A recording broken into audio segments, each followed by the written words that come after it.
අත්තල හිරිවැටීම් ඇඟිලි වල හිරිවැටීම් එහෙම තියෙනවා නම් මේවා ගෙදර ඉඳලම අපිට හොඳ කරගන්න පුළුවන් පහසු අභ්‍යාස ක්‍රමයක් මේක.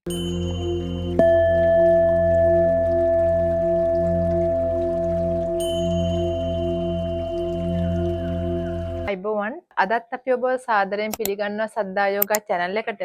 අද අපි කරන්න අදහස් කරගෙන ඉන්නේ මම අත්තලට කරන ව්‍යායාම් කීපයක්. මේ මගෙන් අපේ අත්තල තියෙන කැක්කුම් තියෙනවා නම් අත්තල හිරිවැටීම් ඇඟිලි වල හිරිවැටීම් එහෙම තියෙනවා නම් මේවා ගෙදර ඉඳලම අපිට හොඳ කරගන්න පුළුවන් පහසු අභ්‍යාස ක්‍රමයක් මේක.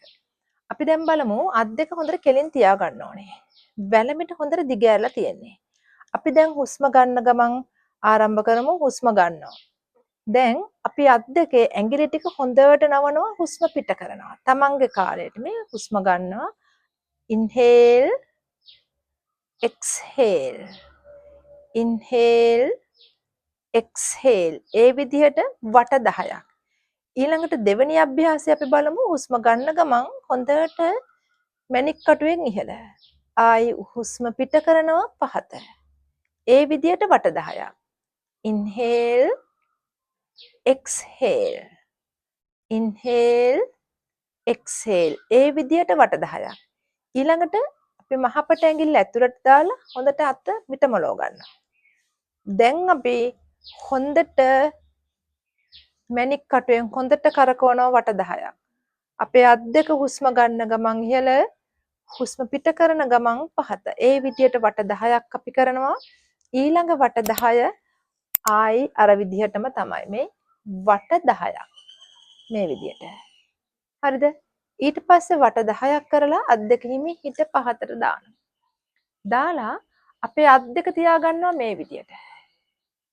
දැන් අපි හුස්ම ගන්න ගමන් මේ හොඳට inhale exhale inhale exhale ඒ විදිහට වට 10යි ඊට පස්සේ අනිත් පැත්තට inhale exhale inhale exhale ඒ විදිහට වට 10ක්. ඊට පස්සේ අපි අත් දෙක හිමි හිත පහතට දානවා. දැන් මේක පොඩි අමාරු අභ්‍යාස ක්‍රමයක් මේක. ඒක හැබැයි පරිස්සමෙන් කරන්න ඕනේ හදිස්සි වෙන්නේ නැතුව. හරියට අහගෙන හරියට බලලා. දැන් අපේ දකුණු අතේ මහපට ඇඟිල්ල හොඳට පල්ලෙහාට දාලා තියෙන්නේ. අපි වම් අත අරගෙන ගිහිල්ලා මේ විදියට සම්බන්ධ කරගන්නවා. ඇඟිලි අතරට ඇඟිලි දාලා. දැන් අපි මේ විදියට මේ හොඳට වැලමිට හොඳට දිග අර ගන්න ඕනේ. ආය අනිත් පැත්තට වට 10ක් මේ විදියට. ආපහු මේ විදියට අත් දෙක හිමි හිට පහතට දානවා. දැන් ඒකේ අනිත් පැත්තේ අභ්‍යාස ක්‍රමය. අපේ වම් අත කෙලින් තියෙන්නේ මහපට ඇඟිල්ල පල්ලෙහාට දාලා තියෙන්නේ. අපි අත් දෙක දැන් සම්බන්ධ කරගත්තා. දැන් අපි ඒකම අර විදියට මේ හොඳට වැලමිට දිග ඇරෙනවා. ආපහු අනිත් පැත්තට කරකවර ආපහු වැලමිට දිග අරිනවා. හරිද? මේක ටිකක් අමාරු අභ්‍යාස ක්‍රමයක්. අපි උත්සාහ කරලා බලමු කරන්න පුළුවන්ද කියලා. සද්දා යෝගා සමග එකතු වෙලා හිටියට ගොඩාක් ස්තුතියි. අපි තවත් දවසක මේ වගේ වීඩියෝ එකකින් හම්බ වෙමු. ආයිබෝවන්.